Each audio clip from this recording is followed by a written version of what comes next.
लंबे अरसे से यहाँ कॉरिडोर का विरोध हो रहा है। गोस्वामी समाज के लोग उस कॉरिडोर का विरोध कर रहे हैं। उनको समर्थन देने के लिए, सहयोग देने के लिए समाजवादी पार्टी के राष्ट्रीय अध्यक्ष श्री अखिलेश यादव जी की तरफ से हम अपना समर्थन देने आए हैं। और मैं समझता हूं जो कुछ हो रहा है वो न्याय संगत नहीं है। ये ब्रज कुंज गलियों से जाना जाता है। वृंदावन की अपनी पुरानी प्रतिष्ठा और गरिमा है, जो हमारे अवशेष हैं पहचान के, अगर वही नष्ट हो जाएंगे तो इस वृंदावन की सार्थकता खत्म हो जाएगी। ये बड़ा मंदिर है और मैं जानता हूं पुराने समय से गोस्वामी समाज के लोग इसकी देखभाल करते रहे। नया जो ट्रस्ट बनने वाला है उसमें 11 लोग होंगे, गोस्वामी समाज के सिर्फ 2 लोग होंगे। उसका कोई लोकतांत्रिक स्वरूप हमारे सामने नहीं है। और न सिर्फ ये मंदिर, 84 कोसी परिक्रमा जब होती है और छोटे छोटे मंदिर हैं वो भी नष्ट हो जाएंगे। ब्रज की परंपरा, ब्रज की प्रतिष्ठा, ब्रज की गरिमा और जिन चीजों से ब्रज पहचाना जाता है, वृंदावन पहचाना जाता है, अगर वही नष्ट हो जाएगा तो वृंदावन की सार्थकता खत्म हो जाएगी, कृष्ण के युग की सार्थकता खत्म हो जाएगी। हम अपना समर्थन देने के लिए आए हैं। क्या मतलब? अब बापा आदम के जमाने की बात क्यों कर रहे हैं? मैं समाजवादी पार्टी का राष्ट्रीय महासचिव हूँ, 5 बार MP रहा हूँ, भारत सरकार में मंत्री रहा हूँ। मैं समाजवादी पार्टी का कार्यकर्ता होने के नाते श्री अखिलेश यादव जी की ओर से गोस्वामी समाज के लोगों को अपना समर्थन देने आया हूँ।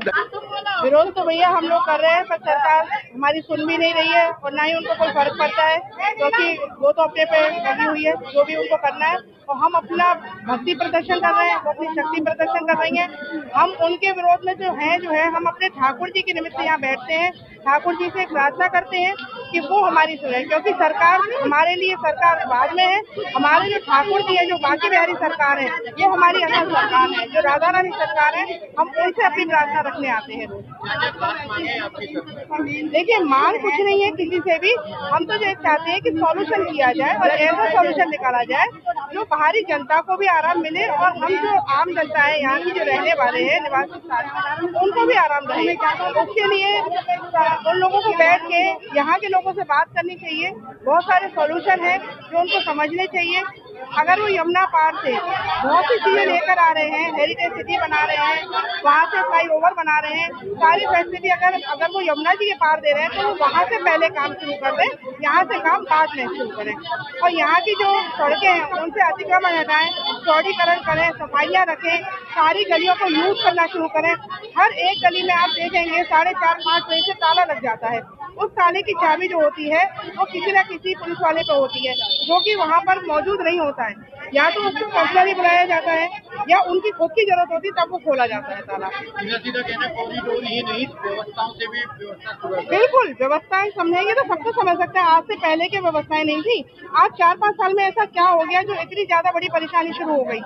बहुत सी चीजें ऐसी हैं जो सॉल्यूशन आराम से निकल सकता है। सरकार चाहे और प्रशासन चाहे तो कौन सी ऐसी प्रॉब्लम है जो वो खत्म नहीं कर सकते। आज सपा के राष्ट्रीय महासचिव ने आपके साथ में क्या? देखिए, वो जो भी लोग आ रहे हैं उनके बहुत बहुत आभारी हैं कि वो हमारी परेशानी देखकर आ रहे हैं। लेकिन हमें दुख इस बात का है कि जिस पार्टी को हम लोग चुनकर लेकर आए, जिसको बहुमत से जिताया, जिन लोगों को अपना समझा, वो हमारी पीड़ा नहीं समझ पा रहे। कम से कम एक बार कोई तो आके पूछता, कम से कम आगे वो लोग सॉल्यूशन तो निकालते। लेकिन किसी तरीके का सॉल्यूशन हमको नहीं बताया, ना ही हमको किसी तरह से आश्वासित किया जा रहा है किसी तरीके की बात का।